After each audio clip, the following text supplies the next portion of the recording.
বাংলাদেশ জাতীয় ফুটবল দলের coach heavier ক্যাব্রেরার অধীনে সম্প্রতি বেশ কয়েকজন প্রবাসী ফুটবলারের অন্তর্ভুক্ত দলকে নতুন উচ্চতায় নিয়ে যাচ্ছে। এই খেলোয়াড়দের মধ্যে রয়েছেন হামজা চৌধুরী, সামিদ চুন, কিবা মিছিল। এরা অলরেডি দলে অন্তর্ভুক্ত হয়েছে, কিন্তু পাইপলাইনে যাদের ধরা হচ্ছে, যারা আসার জন্য সম্ভাবনা হয়েছে, তারা হচ্ছে জায়ান হাকিম, মোর্শেদ আলী এবং নাজমুল হুদা ফয়সাল, যারা প্রত্যেকেই নিজেদের দক্ষতা অভিজ্ঞতা দিয়ে দলের শক্তি বৃদ্ধি করেছে। হামজা চৌধুরী প্রিমিয়ার লিগ থেকে বাংলাদেশের জার্সিতে। হামজা চৌধুরী, যিনি ইংল্যান্ডের লেস্টার সিটি একাডেমিতে প্রশিক্ষণ নিয়ে প্রিমিয়ার লিগে খেলার অভিজ্ঞতা অর্জন করেছেন, সম্প্রতি বাংলাদেশের জাতীয় দলে যোগ দিয়েছেন। তিনি 2024 সালে বাংলাদেশের পাসপোর্ট গ্রহণ করেন এবং 2025 সালে দেশের হয়ে প্রথম ম্যাচ খেলেন। তার আগমনে বাংলাদেশের মিডফিল্ডে আন্তর্জাতিক মানের অভিজ্ঞতা যুক্ত হয়েছে, যা দলের জন্য অত্যন্ত গুরুত্বপূর্ণ। সামিদ চুন, কানাডা থেকে বাংলাদেশের দলে। কানাডায় জন্মগ্রহণকারী সামিদ চুন, যিনি কানাডার জাতীয় দলের হয়ে যুব পর্যায়ে খেলেছেন, সম্প্রতি বাংলাদেশের জাতীয় দলে খেলার জন্য ফিফার অনুমোদন পেয়েছেন।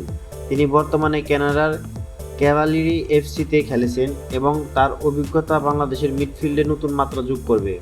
আজকে আলোচনা করব বিশেষ একজন জায়ান হাকিম, অ্যান্টিগা ও বারমুডা থেকে বাংলাদেশের সম্ভাব্য স্ট্রাইকার, যা বাংলাদেশি স্ট্রাইকারের গোল করার সমাধান হতে পারে।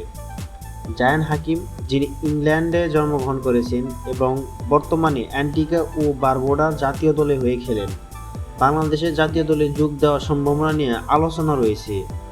তিনি বর্তমানে ইংল্যান্ডের আমস্টে নোম্যাডস এফসিতে খেলেছেন এবং তার স্ট্রাইকিং দক্ষতা বাংলাদেশের আক্রমণ ভাগে গুরুত্বপূর্ণ ভূমিকা রাখতে পারে বলে বিশেষজ্ঞরা মনে করছে।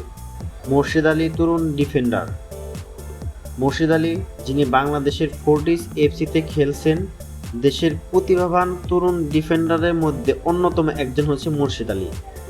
তার রক্ষণাত্মক দক্ষতা এবং মাঠে উপস্থিতি দলের রক্ষণভাগকে শক্তি যোগাচ্ছে, যা বাংলাদেশের ডিফেন্সিভ হিসেবে ভালো কার্যকর হতে পারে এই মোর্শেদ আলী।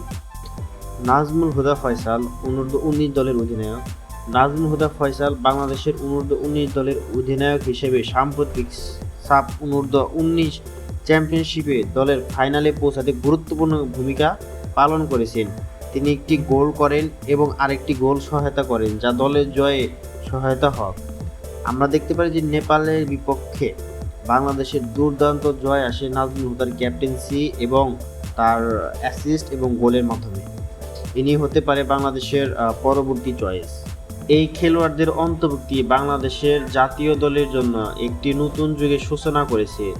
তাদের অভিজ্ঞতা, দক্ষতা এবং প্রতিভা দলের সামগ্রিক পারফরমেন্স উন্নত করতে সহায়তা করবে। কোচ হ্যাভিয়ার ক্যাব্রেরার নেতৃত্বে এই দল আগামী দিনে আরও সাফল্য অর্জন করবে বলে আশা করি।